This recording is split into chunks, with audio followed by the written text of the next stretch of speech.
తదుపరి రాశి తులారాశి. ఇక తులారాశి వారికి మిశ్రమమైన ఫలితాలు సాధించుకునే వారంగా చెప్పుకోవచ్చు. ఈ వారంలో అష్టమ కుజుని సంచారం వల్ల అనవసరమైన ఖర్చులు పెరిగేటువంటి వారంగా చెప్పుకోవచ్చు. మధ్యవర్తుల విషయంలో జాగ్రత్తలు పాటించండి. ప్రయాణాల విషయాల్లో తగిన శ్రద్ధ తీసుకోవటం ఈ రాశి వారికి చెప్పదగ్గ సూచన.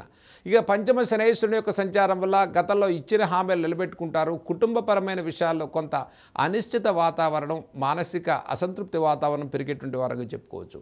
ఈ రాశి వారికి ముఖ్యంగా షష్టమ రాహు సంచారం వల్ల సంబంధం లేని వ్యవహారాలు, ఫైనాన్స్ మధ్యవర్తిత్వం ఇవ్వటం, ఇప్పించడం లాంటి వ్యవహారాల్లో కొంత అపవాదవమానాలు గురవకుండా శ్రద్ధ తీసుకోవడం చెప్పదగ్గ సూచన.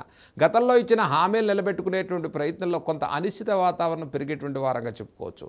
ఇక తులారాశి వారికి లాభస్థిత బుధుడు సంచారం వల్ల వృత్తి వ్యాపారాలు చేసుకునేటువంటి వారికి సానుకూల పరిస్థితులు ఉన్నాయి.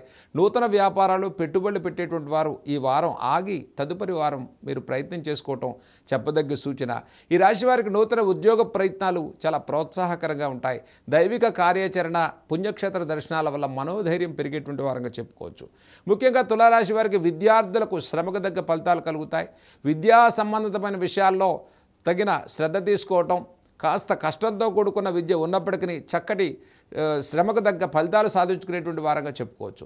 మనోధైర్యంతో ముందుకు వెళ్ళండి. తులారాశి వారి ఈ వారంలో చేయదగినటువంటి పరిహారాలు మనం చూసుకున్నట్లయితే ఈ రాశి వారికి శ్రీ వెంకటేశ్వరుడి యొక్క ఆరాధన చేసుకోవడం అత్యంత శుభయుక్తమైన ఫలితాలు ఇస్తుంది. ఈ వారంలో శనివారం శ్రీ వెంకటేశ్వర స్వామి దర్శనాన్ని చేసుకోండి. ప్రతిరోజు కూడా శ్రీ కాలభైరవ అష్టకాన్ని చదువుకోండి.